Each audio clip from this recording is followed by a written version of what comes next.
Hello friends, எல்லோரும் எப்படி இருக்கீங்க? இன்றைக்கி நம்ம சேனலில் அன்பாக்ஸ் பண்ண போகிறது ஷாமியோட ரெட்மி ரைட்டிங் பேட் தான் அன்பாக்ஸ் பண்ண போகிறோம். இந்த ரைட்டிங் பேட் பார்த்திங்கன்னா இந்தியாவில் ரீசெண்டாக லான்ச் பண்ணியிருந்தாங்க. ஷாமிலேருந்து பார்த்திங்கன்னா நிறைய ஸ்க்ரீன் சைஸஸில் வந்து ரைட்டிங் பேட்ஸ் வந்து ஆல்ரெடி சைனா ரீஜன்ஸ்லாம் அவைலபிளாக இருக்குது. பட் ரெட்மி பிராண்ட் நேமில் ரைட்டிங் பேட் வந்து இந்தியாவில் ரீசெண்டாக வந்து லான்ச் பண்ணியிருந்தாங்க.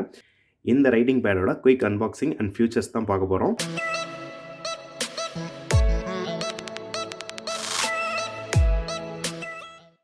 அன்பாக்ஸ் பண்ணுறதுக்கு முன்னாடி இதோட ஃபியூச்சர்ஸ் பார்த்துடலாம்.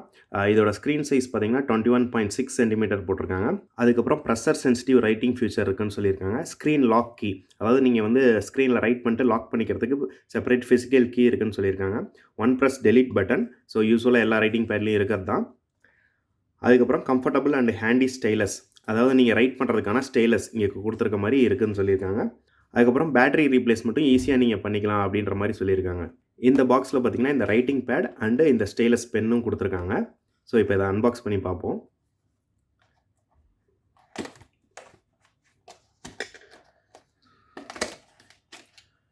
ஸோ மேலேயே பார்த்திங்கன்னா அந்த ஸ்டைலஸ் பென் கொடுத்துருக்காங்க.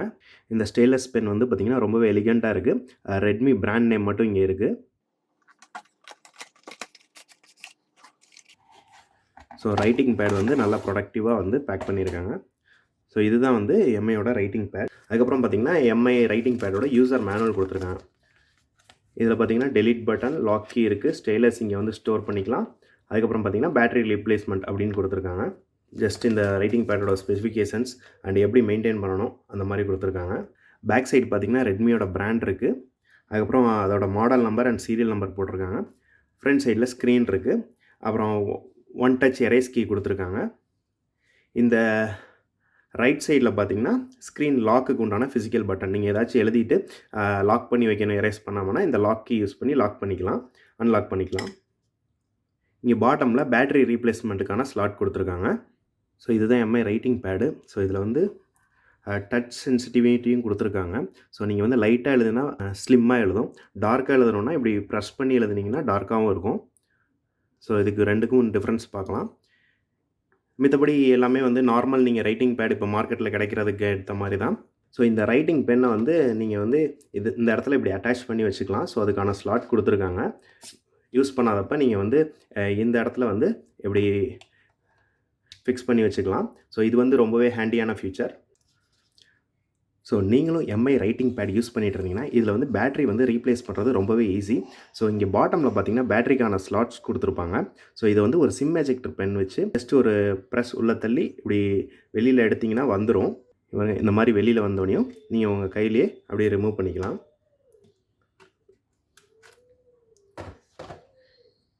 இங்கே பார்த்தீங்கன்னா இதில் வந்து CR 2016 இந்த சீரியல் நம்பர் உள்ள பேட்டரி வந்து யூஸ் பண்ணியிருக்காங்க.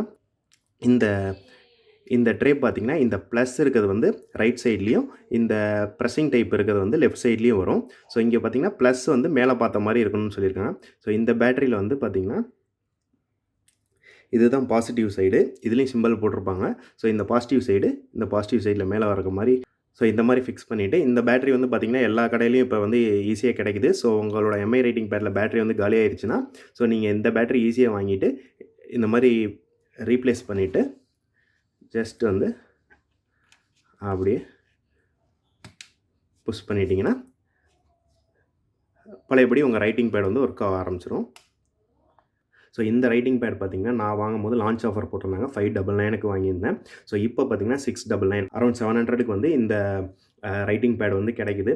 நீங்கள் வந்து ஒரு பிராண்டில் வந்து ஒரு ரைட்டிங் பேட் வாங்கணும்னு நினச்சிங்கன்னா இது வாங்கலாம். பட் மார்க்கெட்டில் இப்போ வந்து நிறைய லோக்கல் பிராண்ட்ஸில் வந்து 200-300K ரைட்டிங் பேட்ஸ் கிடைக்குது.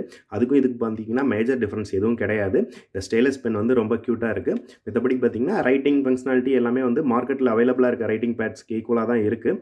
மற்றபடி ரொம்ப எக்ஸ்ட்ராடினரி ஃபியூச்சர்னு சொல்கிற மாதிரி எதுவும் கிடையாது. இது வந்து ஒரு ரைட்டிங் பேட் அதோட பர்பஸ் பண்ணுது. ஸோ நீங்கள் வந்து 700 கொடுத்து இந்த ரைட்டிங் பேட் வாங்குவீங்களா, இல்லை மார்க்கெட்டில் ஆல்ரெடி அவைலபிளாக இருக்க லோ காஸ்ட் ரைட்டிங் பேடை வந்து ப்ரிஃபர் பண்ணுவீங்களா அப்படின்னு சொல்லி கமெண்ட்ஸில் சொல்லுங்கள். நீங்கள் எம்ஐ ரைட்டிங் பேட் ஆல்ரெடி வாங்கியிருந்தீங்கன்னா இதை பற்றி நான் ஏதாச்சும் டவுட்ஸ் இருந்தாலும் கமெண்ட்ஸில் சொல்லுங்கள். இந்த வீடியோ உங்களுக்கு புரிஞ்சால் உங்கள் ஃப்ரெண்ட்ஸ் அண்ட் ஃபேமிலி கூட ஷேர் பண்ணுங்கள். நம்ம சேனலுக்கு இது வரைக்கும் சப்ஸ்கிரைப் பண்ணாதாங்க சப்ஸ்கிரைப் பண்ணுங்கள்.